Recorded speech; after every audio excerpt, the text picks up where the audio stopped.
அந்த பழக்கம் இல்லாத ஒரு பாதை. ஒரு பெரிய எதிர்பார்ப்பு இருக்கும். எதிரி எங்கிருந்து வருவான்னு தெரியாது. கால் வைக்கிற இடமெல்லாம் கண்ணி வெடி அப்படிங்கிற மாதிரி, அவங்க எங்க போனாலும் பிரச்சனைங்கிற மாதிரி, முன்பின் போகாத வழியில கரடு முரடான பாதை எங்க இருக்குன்னு நமக்கு தெரியாது. கடினமான ஒரு சூழ்நிலை, கடினமான ஒரு பாதை. நான் அதை எப்படி மேற்கொள்ள போறேன், யுக்திகள் எனக்கு தெரியாது. ஏன்னா அது மறைக்கப்பட்டிருக்கிறது.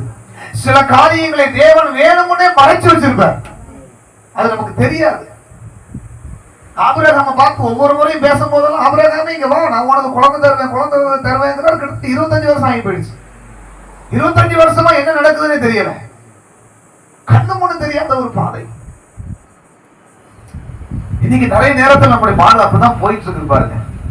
நான் எங்க போறேன்னு தெரியல, எங்க வர்றேன்னு தெரியல, என்ன பண்றேன்னு தெரியல, சம்பாதிக்கிற சம்பாத்தியம் எல்லாம் எனக்கு தங்குதான், ஏதோ ஒண்ணு வாழ்றேன் அப்படிங்கிற மாதிரி. ஆனா ஒரு காரியம் நான் உங்களுக்கு சொல்றேன். பழக்கம் இல்லாத பாதையில கர்த்தர் உங்களை நடத்துகிறார் அப்படின்னா, உங்களுக்கு முன்னாடி இருக்கிற யோர்தான் 2ஆக விளக்க போகிறது என்ற அர்த்தம். ஹல்லேலூயா. யோர்தான் விளக்க போகிறது. யோசுவாவை குறித்து நான் போன வாரம் பார்த்தோம். யோசுவா, நான் உன்னை பழக்கம் இல்லாத பாதையில நான் உன்னை நடத்துறேன். ஆனா ஜனங்கள்கிட்ட எல்லாத்தையும் ஆயத்தமா இருக்க சொல்லு, ரெடியா இருக்க சொல்லு. உனக்கு முன்னாடி தடையாய் நிற்கிற தண்ணீர் 2ஆக பிரிந்து வெட்டாந்தரையில நீங்கள் நடக்க போகிறீர்கள் அப்படின்னு.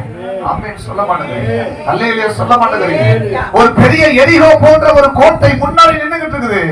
எரிகோ கோட்டை இன்றைக்கு தரைமட்டமாக்கப்பட போகிறது. ஹல்லேலூயா. பழக்கம் இல்லாத ஒரு பாதைதான். ஆண்டவர் சொல்றாரு, உனக்கு முன்னாடி என்ன நிக்குது? எரிகோ கோட்டை நிக்குது ஆண்டவரே, அது இடிய போகுது அப்படிங்கிற. என்ன ஆண்டவரே சொல்றீங்க? எங்கள்கிட்ட அவ்வளவு பெரிய வல்லமையான ஆயுதங்கள் ஒண்ணும் இல்ல, நாங்க அப்படி அந்த கோட்டையை இடிச்சு பழகுன மாதிரி எங்களுக்கு ஒரு பழக்கமும் இல்ல அப்படின்னு சொல்லி ஜெபிச்சாங்க. அப்படின்னா ஆண்டவர் சொல்வாரு, உனக்கு பழக்கம் இல்லாத பாதை தான்.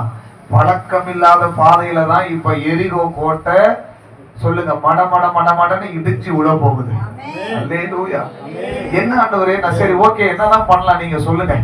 இப்ப இடியணும்னு என்னதான் பண்ணலாம்? ஒண்ணும் இல்ல, நீ என்ன பண்ண போறேன்னா அந்த எரிகோ கோட்டையை சுத்தி நடந்துகிட்டு வா. நடக்கணுமா? பழக்கமே இல்ல, நடக்கணுமா? நடந்தா உளுந்துருமா? சில பிரச்சனை நீங்க நடந்தா உளுந்துரும். ஆமென் சொல்ல மாட்டேங்கிறீங்க. அல்லேலூயா. நீங்க நடந்து போயிட்டு வாங்க. நீங்க வந்துட்டு போனாலே இங்க இருக்கிற தடையெல்லாம் உடஞ்சிரும் அப்படிம்பாரு. அல்லேலூயா சொல்லுங்க.